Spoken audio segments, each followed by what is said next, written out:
हरे Krishna. Morning जपा session में आने वाले सभी भक्तों का बहुत बहुत धन्यवाद। आज का श्रील प्रभुपाद जी का कोट है 1975 अर्थ, कृष्णा's mercy is always there. It is your misuse of free will. You are given the opportunity, that is fortune, but you do not accept the fortune. That is your misfortune. इसका हिंदी में अनुवाद है, श्री कृष्ण की कृपा सदैव रहती है, परंतु हम अपनी स्वतंत्र इच्छा का दुरुपयोग करते हैं। आपको यह अवसर और भाग्य दिया गया है, किंतु आप उस भाग्य को स्वीकार नहीं कर रहे। यह आपका दुर्भाग्य है। हरे कृष्णा प्रभु जी, धन्यवाद, प्रणाम। हरे कृष्णा, धन्यवाद, प्रणाम प्रभु जी। तो इस कोट में श्री प्रभुपाद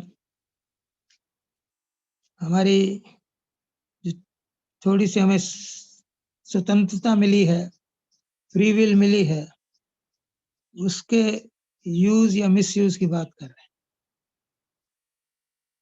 प्रभुपाद जी कहते हैं कि कृष्णा's mercy is always there. भगवान की कृपा हर तरफ है। अब हम अपनी फ्री विल का इस्तेमाल करके उसको अप्रोच करते हैं, उसका लाभ उठाते हैं, ये हमारा सौभाग्य है, और यदि हम नहीं करते तो ये हमारा दुर्भाग्य है। भगवान की कृपा किस रूप में उपलब्ध है? भगवान की कृपा ग्रंथों के रूप में उपलब्ध है, उनके भक्तों की शिक्षाओं के रूप में उपलब्ध है, और जो स्वयं जब वो आते हैं अपनी लीला करते हैं, उन लीलाओं की कथा के रूप में, भगवान के नाम के रूप में उपलब्ध है। ये सब भगवान की विशेष कृपा ही है जीवों के ऊपर, कि वो इनमें रुचि बनाए और इस भव सागर से पार हो जाए। अब इसमें रुचि बनाना ना बनाना ये हमारे ऊपर निर्भर करता है। हम इस फ्री विल का मिसयूज करके ही इस भौतिक जगत में आए हैं। हम सब भगवान के धाम के रहने वाले हैं, वहां श्री कृष्ण परम भगवान हैं, हम उनके सेवक या पुत्र पुत्रियां हैं, और जीव स्वरूप है कृष्ण नित्यदास, और उनकी सेवा करना ये हमारा परम धर्म है। लेकिन हमें थोड़ी सी फ्री विल मिली है। At some point of time हम सोचते हैं कि मैं क्यों नहीं कृष्ण के जैसा बनूं, मैं भी ऑर्डर दूं लोगों को, लोग मेरी बात माने, मैं स्वामी बनूं। भगवान के धाम में ये संभव नहीं है। एकला ईश्वर कृष्ण और सर्व कर्तव्य, एकमात्र ईश्वर भगवान श्री कृष्ण है, बाकी सब उनकी सेवा है। तो जब ये इच्छा, दुष्ट इच्छा हमारे मन में आती है, तो भगवान हमें इस भौतिक जगत में भेज देते हैं, जो उन्होंने इसी के लिए क्रिएट किया है। जो आत्माएं हैं उनसे विरुद्ध होकर स्वामी बनने के लिए यहाँ आते हैं। This is the first misuse of our free will.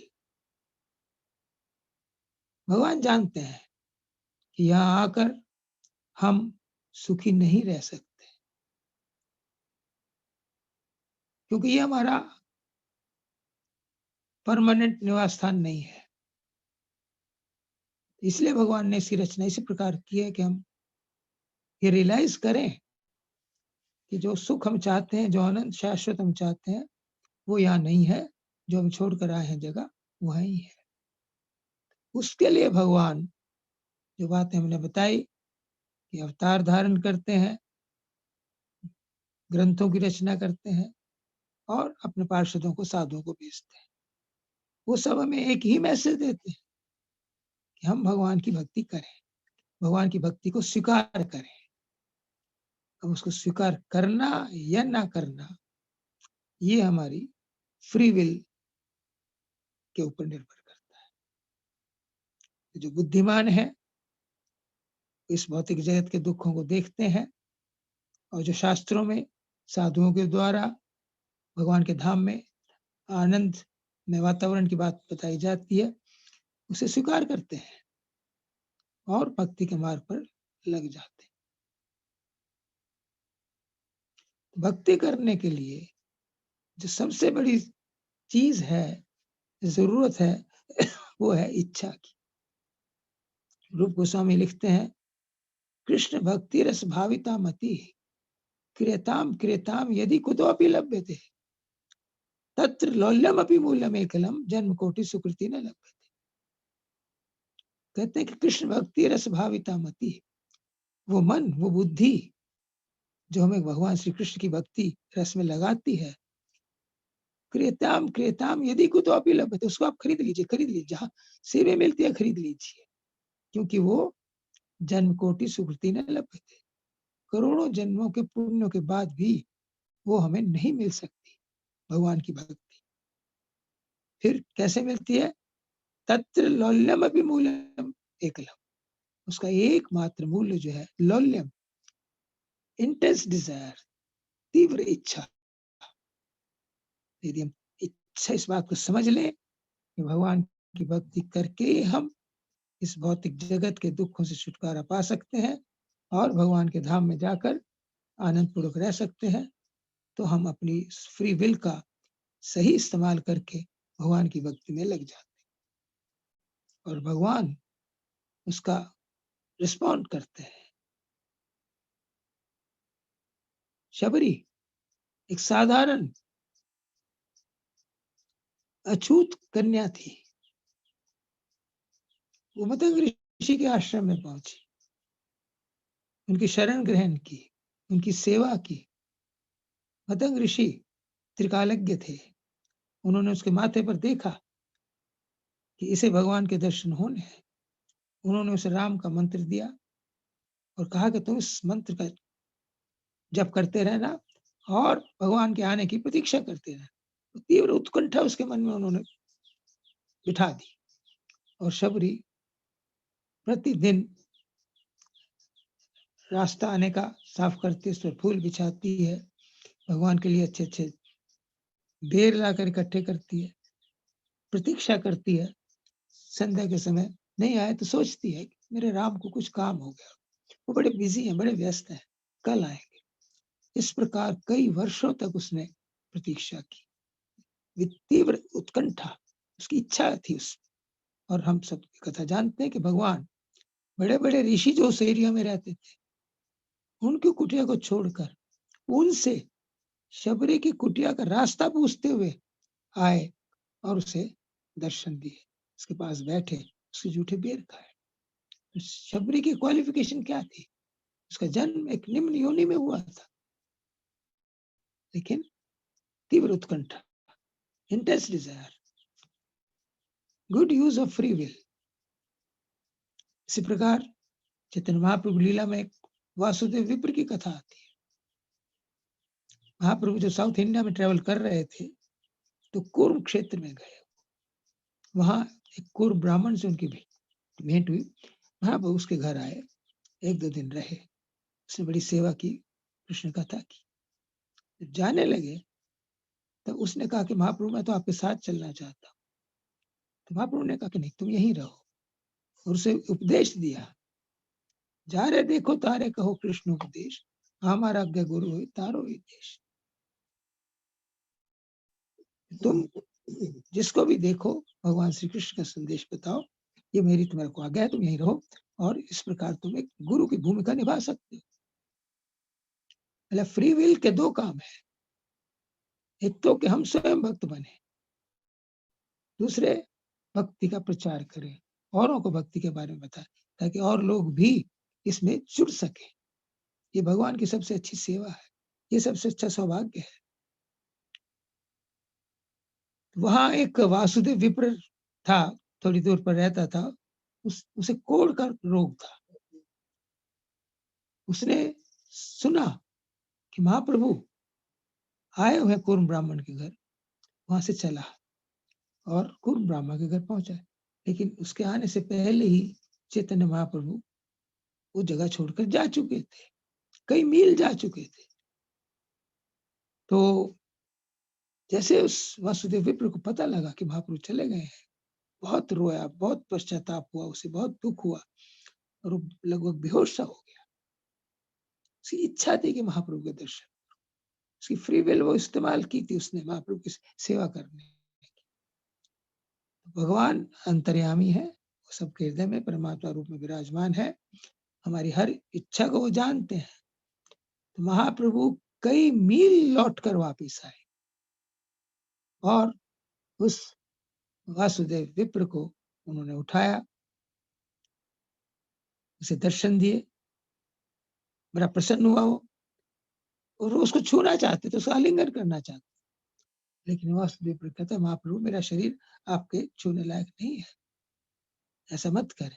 लेकिन महाप्रभु ने जबरदस्ती उसको आलिंगन प्रदान किया, और जैसे ही महाप्रभु ने उसको छुआ, उसको आलिंगन प्रदान किया, उसका जो कोढ़ का रोग था वो दूर हो गया। उसकी इच्छा दर्शन करने की महाप्रभु ने पूर्ण की, और साथ ही साथ एज ए बाय प्रोडक्ट उसका रोग दूर हो गया, उसका शरीर स्वस्थ हो गया।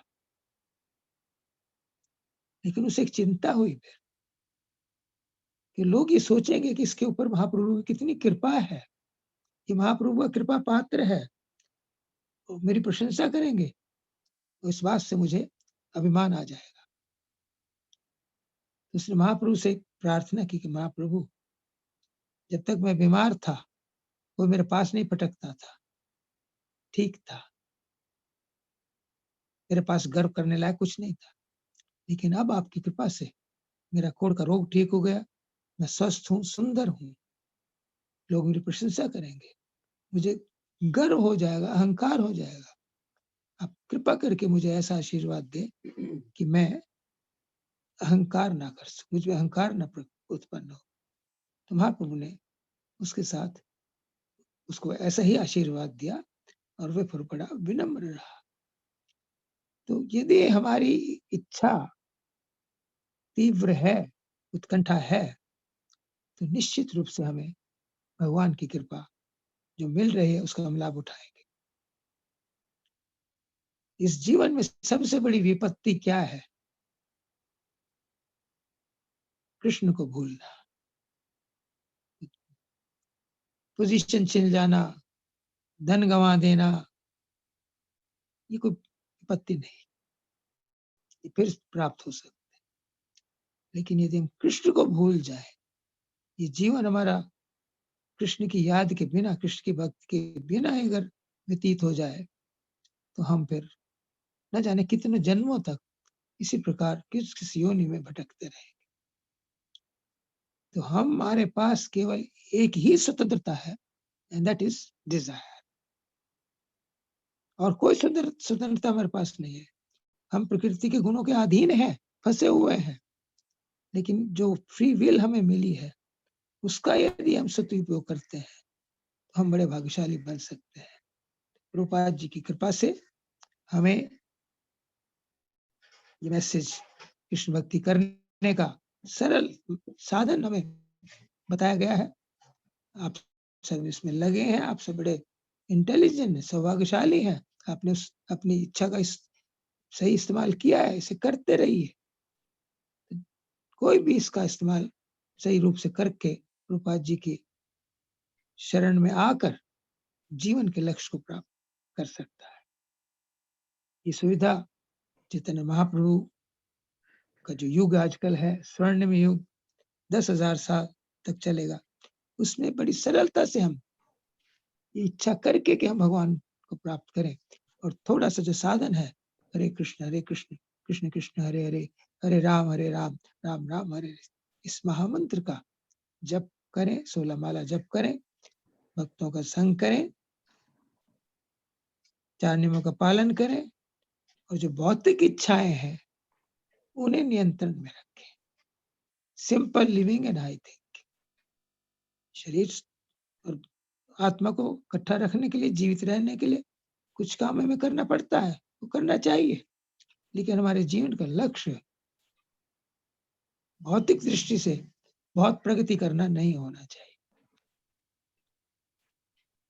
हमारी जो फर्स्ट प्रायोरिटी है वो होनी चाहिए आध्यात्मिक प्रगति करना। हमारी जो पहली इच्छा ये है कि हम आध्यात्मिक, ये जीवन हमें मिला है मनुष्य जीवन, इसमें हमने भगवत प्राप्ति करनी है, ये हमारी फर्स्ट इच्छा।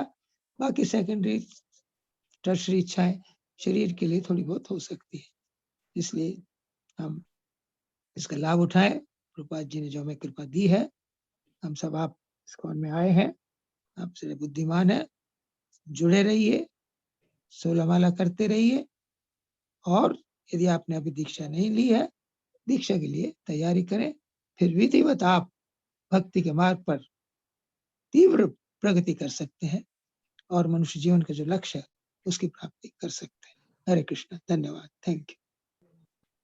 हरे Krishna, thank you very much प्रभु जी। आपने बड़ा क्लियर कट मैसेज दिया कि हम सबको भगवान ने फ्री विल दिया है। उस फ्री विल को हम इंद्रिय तृप्ति में लगाने की बजाय, भौतिक इच्छाओं की पूर्ति करने की बजाय भगवान की भक्ति में लगाएं, और उससे हम अपना लक्ष्य, जो भगवान के धाम जाना है, उसको इसी जीवन में प्राप्त कर सकते हैं। Thank you very much. Hare Krishna Prabhu. Thank you, Hare Krishna.